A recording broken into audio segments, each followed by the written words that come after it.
안녕하세요, 민영쌤입니다. 자, 우리 오늘 준비한 주제는요, 힘 시간 그래프의 해석입니다. 그러니까 지금까지 우리가 분석했던 그래프들을 쭉 보면은 이동거리 시간 그래프도 있었고요, 속력 시간 그래프도 있었는데, 그리고 또 실제로 이러한 그래프들이 되게 많은 의미들을 담고 있었잖아요, 그렇죠? 예.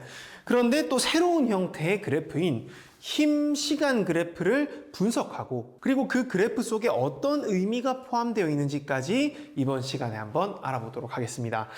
아마 운동량 충격량 파트에서 조금 가장 힘든 파트가 아닐까라고 저는 생각을 하고 있는데요.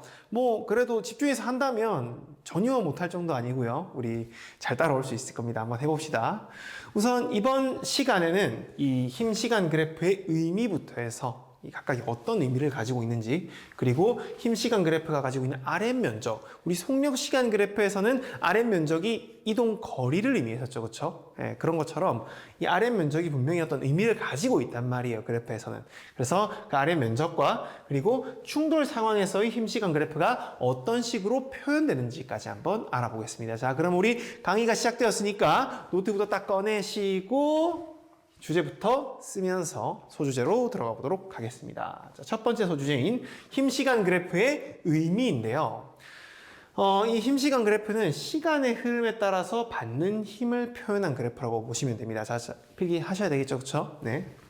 자, 예를 들면 이런 형태라고 볼 수 있는데요. 지금 이 물체는 0초부터 5초까지는 6N의 힘을 쭉 받다가, 그리고 5초부터 10초까지는 힘의 세기가 일정하게 증가해서 10까지 증가하게 되는 그런 그래프라고 볼 수가 있다는 거죠. 그래서 이런 형태로 나타나는 것이고, 그 내용은 여기 적혀 있으니까 함께 반드시 필기를 해두세요. 일단 의미를 이해하는 게 가장 중요합니다. 알겠죠? 네, 좋아요. 두 번째로는 힘 시간 그래프에서의 아랫 면적인데요. 이 아랫 면적이라는 거를 조금 더 수학적으로 접근을 하게 되면은 결국에 아랫 면적, 예를 들어 이 사각형의 면적을 구한다라고 치면은 요게 이제 면적에 해당하는 거잖아요. 5초까지만 볼게요. 이 면적을 구한다라고 하면 요거랑 두 개의 길이를 곱해야 되죠. 잘 따라오세요. 이거 이해하는 게 중요합니다. 요 길이랑 두 개의 길이를 곱해야 한단 말이에요. 그러면 그 길이가 각각 의미하는 게 뭔지를 생각해 보자고요. 이 길이는 뭘 의미해요? 요 아래쪽에 요 길이는 뭘 의미합니까? 자, 여러분들 대답하면서 따라와야 돼요. 알겠죠? 이 길이 뭘 의미하죠? 0부터 5까지는 이게 뭐예요? 그렇죠. 시간이잖아요. X축 값인 시간이잖아요. 그쵸? 자, 그리고 이어서 이 Y축 값인 요 높이 요거는 뭘 의미하는 거죠? 그렇죠. 6N이라고 하는 힘을 의미하는 거잖아요. 이건 5초의 시간을 의미하는 거고. 그렇죠? 자, 그러면 우리가 이 면적을 구한다고 했을 때 힘 곱하기 시간을 해야 되네요. 맞죠? 여기까지 이해되죠? 그러므로 지금 이 상황에서의 RM 면적은 힘 곱하기 시간, 즉 충격량을 구한 거라고 볼 수 있다는 거죠. 알겠죠? 자, 그래서 RM 면적은 Y축 변화량과 X축 변화량을 곱한 것인데, Y축 변화량이 힘이고 X축 변화량이 시간이니까는 두 개를 곱했을 때 충격량이다. 그러므로 우리는 이 힘 시간 그래프에서의 RM 면적이 충격량이라고 할 수 있다. 요렇게. 제가 정말 비추천드리는 공부 방법은 그냥 외우는 거예요. 좋아. 힘 시간 그래프에서의 RM 면적은 충격량이야. 끝. 이렇게 하지 마시고 의미를 부여해서 알아두시라는 거죠. 알겠죠? 자, 그래서 이제 만약에 0초부터 5초 동안의 충격량은 얼마이냐라고 물어본다면은 이 아래 면적을 구하기만 하면 되는 거예요. 직접 한번 구해보세요. 사다리꼴의 면적 구하기 할 수 있잖아요. 직접 한번 구해보실까요? 전기 버튼 꾹 했죠? 미고합니다. 알겠죠? 풀이해볼게요. 일단 사다리꼴의 경우에는 윗면, 아랫면, 그러니까 위의 길이, 아래 길이를 두 개를 더한 다음에 곱하기 높이를 하고 나누기 1을 해주면 되겠죠. 그쵸? 네, 그래서 6 더하기 10을 하면 16이고, 그 다음에 곱하기 5를 하면은 80이겠죠. 여기에다가 나누기 2를 하니까 40이 되겠네요. 그래서 정답은 40이고, 우리 충격량의 단위, 뉴턴 세컨드 써도 되고, 아니면 킬로그램 미터 퍼 세컨드 쓰셔도 되는데, 이렇게 정리하면 될 것 같습니다. 쭉 필기를 해두세요. 알겠죠? 네, 좋아요. 자, 그러면은 이제 이어서 충돌 상황에서는 힘시간 그래프가 어떻게 될지를 한번 알아볼게요. 결론부터 말씀드리면 이런 형태로 나오게 됩니다. 그러니까 충돌할 때 팡 이렇게 되니까는 일정한 시간을 받는 게 아니라 이렇게 되잖아요. 느낌 아시겠죠? 그죠? 이렇게 되잖아요. 그러니까 힘이 점점 세졌다가 이렇게 떨어지게 되는 거잖아요. 그렇죠? 그래서 힘이 점점 세졌다가 작아지게 되는 이런 그래프를 그리게 됩니다. 네, 그래서 당연히 이제 아래 면적은 뭐 휘어졌든 뭐 사각형이든 뭐 어쩌고 저쩌고든지 간에 상관없이 충격량을 의미를 하는 거고요. 그래서 이 그래프에서 두 물체가 주고받은 충격량은 2라고 할 수 있는 거겠죠. 그렇죠? 자, 그래서 이런 아래와 같은 연속적인 형태로 나타난다. 직접 한번 꼭 그려보시고요. 그 다음에 평균 힘이 얼마냐라고 한다면은 충격량에서 시간을 나누시면 돼요. 지금 여기 보면은 어느 정도의 힘이 작용했다라고 딱히 어떻게 말하기가 힘들잖아요. 그렇죠? 그러니까 이 평균 힘을 구하려고 하면은 그냥 이 충격량 구해진 거에다가 시간을 나눠주시면 됩니다. 예를 들어서 시간이 2초 동안 작용했다라고 한다면 이 경우에 평균 힘은 얼마겠어요? 2 나누기 1을 해서 1이 된다는 거죠. 1뉴턴. 알겠죠? 자, 그래서 시간이 2초일 때 평균 힘이라고 한다면은 정답을 1뉴턴이다 라고 적어주시면 되겠죠. 그렇죠? 네, 그래서 필기 쭉 해두시고, 제가 어렵다 말씀드렸는데 사실 내용은 이게 끝입니다. 그래서 여러분들이 이쪽 파트는 조금 연습을 많이 하는 게 필요할 수가 있어요. 그래서 제가 지금 이렇게 보여드리는 문항들을 잘 어디 좀 적어놨다가 직접적으로 좀 풀어보시면 좋을 것 같습니다. 알겠죠? 네, 좋아요.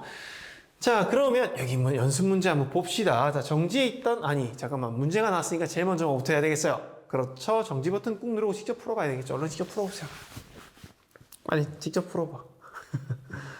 뭔가 이런 의심이 들 때가 있어요. 이 친구들이 정말로 직접 풀고 있을까? 직접 풀어봐야 됩니다. 제발요. 알겠죠? 이거 안 풀면 안 돼. 알겠죠? 자, 풀었다 치고 풀이할게요. 정지에 있던 질량이 7kg의 물체의 아래 그래프와 같이 힘 F가 작용했다. 자, 물체가 있고 힘 F가 작용하고 있네요. 10초 뒤 물체의 속력은 얼마인가? 라고 했는데 처음에 물체가 정지해 있었어요. 그리고 충격량은 운동량 변화량을 의미하죠. 그렇기 때문에 나중 운동량을 지금 구하라 라는 의미인 거예요. 다시 말해서 이 물체가 받은 충격량을 구하라 라는 의미인 거예요. 그럼 처음 운동량이 0이니까 나중 운동량을 구할 수가 있겠죠. 충격량이 곧 운동량 변화량이니까. 적어드릴게요. 여기에서 나중 속력을 구하라 라는 것은 운동량 변화량을 구해라 라는 말과 같은 말이에요. 이거랑 같은 말이야. 자, 근데 운동량 변화량을 구하라는 말은 즉 충격량을 구하라는 말입니다.